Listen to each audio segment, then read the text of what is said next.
By the way, apa kabar kalian semua? Mudah-mudahan baik-baik aja. Karena kemarin gua janjiin ke kalian bakalan langsung bahas film Teke-Teke 2. Dan bagi yang belum tahu, film ini diangkat dari cerita legenda Jepang tentang hantu yang gemar memotong badan korbannya menjadi dua bagian. Tapi sebelum kalian nonton video kedua ini, baiknya kalian nonton dulu bagian pertamanya. Link ada di deskripsi. Oke lah, daripada berlama-lama, mari kita langsung saja ke pembahasan kita. Dan jika kalian suka dengan channel ini, silahkan subscribe aja.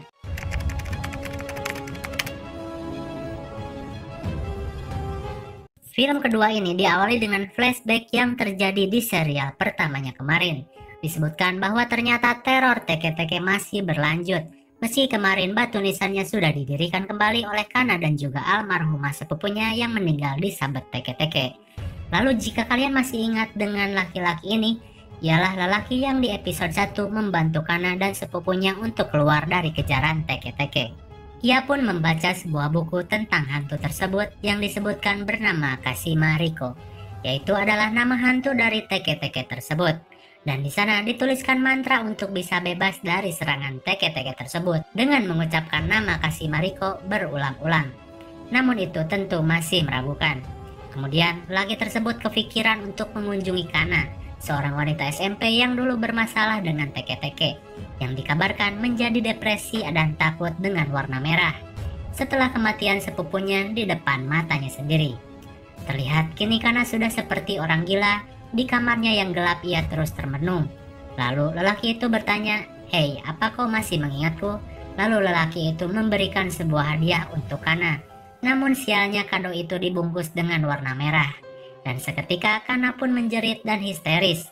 Tentu lelaki itu tidak tahu dengan hal tersebut dan meminta maaf kepada ibunya.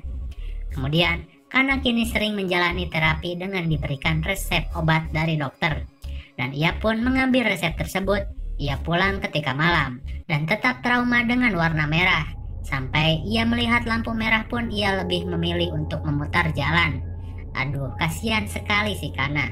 Dan sialnya ia memilih jalan di jembatan penyeberangan.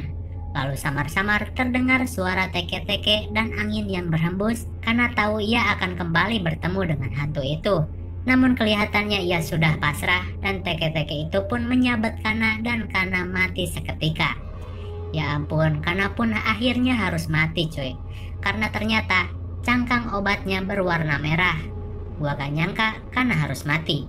Si bocil lucu sudah tiada.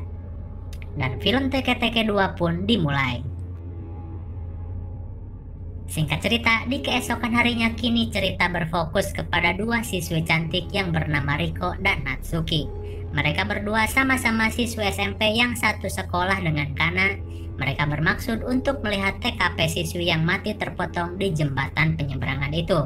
Lalu mereka bertemu dengan lelaki yang tadi. Ternyata lelaki tersebut benar-benar terpukul dengan kematian Kana. Ya, secara lelaki tersebut sudah akrab dengan Kana. Kemudian cerita beralih ke dalam sekolah. Kini cerita Teke-Teke sudah sangat ramai dibicarakan. Anak-anak sekolah pun membicarakan tentang hantu tersebut. Lalu muncullah seorang cewek bangor bernama Erika. Ia tergolong cewek yang ditakuti atau istilahnya ketua geng di kelas itu. Dan Riko selaku ketua murid di kelas itu dan pemimpin acara festival yang akan dilakukan mengajak Erika yang selalu bolos di acara latihan tari festival. Ya, istilahnya Erika itu tergolong cewek yang susah diatur. Dan ia pun kembali mengajak Erika. Riko bilang, "Aku tidak mau karena keegoisan satu orang saja, acara festival ini tidak berjalan dengan baik." Dan Erika pun mengiyakan dengan tatapan yang sinis. Ternyata dari sini Erika menaruh dendam dengan Riko. Kemudian trik geng khas cewek sekolah pun dilakukan. Mereka semua menjauhi Riko dan mengambil juga satu-satunya teman Riko, yaitu Natsuki. Natsuki selalu diajak hangout bersama mereka dan tidak mengajak Riko. Ya, istilahnya si Riko dikucilkan. Sungguh ketua murid yang tidak dihargai. Kasihan cuy, padahal si Riko juga lucu dan imut. Kemudian cerita beralih kepada si lelaki yang tadi. Bentar, kalau nggak salah namanya adalah Takeda. Ia mencari informasi tentang kejadian yang sebenarnya.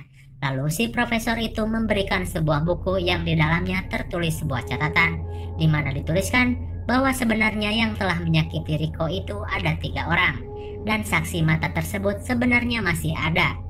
Ternyata itu adalah si kakek yang dulu pernah ditemuinya bersama Kana dan juga sepupunya dulu di film yang pertama. Lantas ia pun mengunjungi kembali si kakek tersebut, namun sepertinya si kakek itu tidak mau membicarakan hal tersebut. Namun Takeda terus meminta tolong untuk diberitahu yang sebenarnya terjadi. Lalu akhirnya si kakek itu memberitahu Takeda. Kisah kembali ke 60 tahun lalu. Dikisahkan ketika si kakek itu masih bocil, ia sedang bermain di kebun dan terdengar suara di dalam semak-semak. Ia pun mengintipnya dan ternyata itu adalah Riko yang sedang diperkaos di rumput. Ia pun gak banyak bicara, cuma nonton aja. Namun ia mengenali ketiga orang tersebut dan katanya ketiga orang tersebut sudah mati dengan badan yang buntung ketika melintasi rel kereta api. Nah, bagi yang kemarin komen kok yang bersalah nggak dibunuh, inilah jawabannya. Back to the school, pembulian yang dilakukan terhadap Riko pun terus terjadi. Ketika ia sedang membuka loker, tiba-tiba tasnya sudah disobek-sobek dan dicoret-coret. Lalu ketika ia akan buka loker olahraga pun ternyata dompetnya hilang. Diduga orang-orang yang membulinya telah mencuri dompet tersebut. Lantas ia melabrak orang tersebut yang kita tahu mereka berkelompok. Namun Riko tidak mempunyai bukti yang nyata, jadinya ia nggak bisa berbuat apa-apa. Kemudian ketika jam pulang berbunyi, Riko dan Natsuki pulang berdua. Namun Natsuki dipaksa diajak main sama Erika dan meninggalkan Riko sendirian. Riko tambah terpuruk dengan pembulian yang ia terima. Jangan ya guys, bagi kalian yang masih bersekolah, cobalah untuk membuat kelas kalian kompak satu kelas, jangan main geng-gengan. Udah nggak zaman. Kembali ke ceritanya, Natsuki yang diajak Erika terlihat sedang bersenang-senang dengan karaokean dan makan-makan. Lalu terdengar bisik-bisik anak-anak geng itu yang membicarakan Riko. Ternyata uang yang digunakan mereka itu adalah uang yang diambil dari dompet Riko. Dan benar saja dompetnya diambil oleh geng mereka. Dan Natsuki disuruh balikin nih dompet temen lo. Ya, Natsuki pun dimanfaatkan saja untuk membuli Riko. Lalu di malam hari Riko yang sudah tidak tahan lagi dengan pembulian itu lantas berjalan sendirian ke jembatan penyeberangan yang biasa disebut jembatan angker itu dan mengingatkan kisah teke-teke yang selalu dibicarakan. Dan benar saja teke-teke itu datang, namun anehnya makhluk itu tidak menyerang Riko dan Riko merencanakan sesuatu dengan memancing anggota geng Erika untuk datang ke tempat itu. Dan anggota geng itu terpancing. Lalu seketika tanda-tanda kemunculan teke-teke terjadi. Dan secepat kilat, teke-teke tersebut menyabet salah satu dari mereka. Kalian pasti bingung, kenapa Riko gak dibunuh, tapi yang lain dibunuh. Santai. Di keesokan harinya, Natsuki pun menemui Riko dan memberikan dompet yang dicuri itu. Riko semakin yakin dengan dendam yang ia akan balaskan. Dan ia memberitahu Natsuki bahwasanya ia akan membunuh semua anggota geng Erika dengan memanfaatkan teke-teke. Natsuki pun kaget bercampur bingung. Lalu kemudian Riko kembali menantang geng Erika. Ia mengajak ketemuan di dekat rel kereta api. Natsuki yang mengetahui hal itu berusaha mencegahnya. Namun terlambat, teke-teke itu sudah seperti berteman dengan Riko. Dan satu lagi, geng Erika mati disabet teke-teke di depan mata Natsuki. Lalu Riko menghampiri Natsuki dan bilang, "Kau lihat kan, aku bersungguh-sungguh." Kemudian berita kematian siswi-siswi SMP sudah dimuat di koran.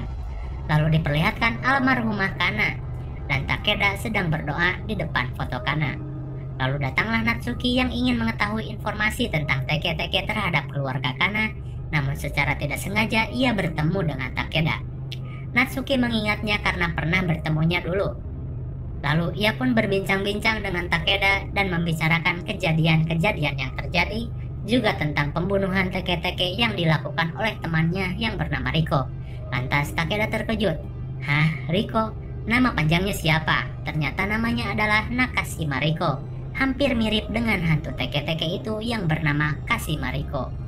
Dan ini menjelaskan kenapa Riko tidak dibunuh oleh teke-teke itu. Lalu rasa dendam yang dimiliki oleh Riko terhadap teman-temannya pun membuat teke-teke itu serasa satu jiwa dengan Riko. Lalu ternyata nama-nama korban yang pernah dibunuh teke-teke itu mempunyai satu huruf yang sama dengan 3 orang yang memperkaosnya dulu. Misalkan, nama 3 orang itu adalah Rizky, Aldi, dan Wildan. Nah, teke-teke itu akan membunuh orang yang mempunyai inisial, misalkan namanya Al atau Riz. Ya pokoknya gitulah, soalnya ini tulisan kanji cuy, susah dijelasinnya. Langsung ke inti ceritanya aja, Natsuki meminta tolong Takeda untuk menghentikan Riko yang akan memancing geng Erika untuk dibantai Teke-Teke. Dan mereka pun pergi, namun terlambat. Teman-temannya sudah dibantai satu persatu oleh Teke-Teke itu, dan yang terakhir adalah Erika. Ia pun sama dibunuh secara keji di tempat itu. Lalu ketika Natsuki dan Takeda datang, semua sudah pada buntung. Kemudian datanglah Riko dan berbicara seakan bicaranya ngelantur. Jelas Riko pun ternyata dalam pengaruh Teke-Teke. Lalu ia pun kini menjadi korban Teke-Teke. Riko mati, disabet dan putus. Kemudian target Teke-Teke pun mengarah kepada Natsuki dan Takeda. Ia pun berlari sekuat tenaga, namun Teke-Teke itu mempunyai speed ulti Hell Truth dicampur spell sprint. Mereka pun hampir terkejar, lalu Takeda menyebutkan mantra yang pernah ia baca dulu. Ia menyebutkan nama Nakashima berkali-kali, namun tidak berpengaruh. Dan Natsuki mengikutinya dengan menyebutkan Nakashima dengan aksen yang berbeda, dan berhasil sesaat sebelum ia tersabet. Dan sabetannya hanya mengenai bajunya saja. Akhirnya mereka selamat. Lalu anehnya mereka bukannya pulang, malah kembali ke TKP. Mungkin Natsuki ingin mendoakan temannya yang mati. Namun tiba-tiba Riko pun bangun dan berubah menjadi Teke-Teke dan membunuh mereka.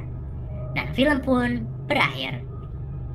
Ya, kalian pasti bertanya-tanya kok bisa begitu? Kenapa? Intinya gini, kalau kalian searching di Google tentang hantu Teke-Teke, itu banyak cuy, ada beberapa versi. Ada versi di mana Teke-Teke berasal dari seorang yang mati kelindes kereta, terus ada yang dibunuh dimutilasi, dan ada juga kisah yang berawal dari siswi yang sering dibully dan mati di rel kereta api. Kenapa ada banyak? Kan namanya juga urban legend, jadi ceritanya berbeda-beda di tiap daerah. Nah, di film ini mengangkat kisah Riko yang bunuh Dirman, lalu di akhir sepertinya film ini mengangkat kisah seorang wanita yang dibully dan mati.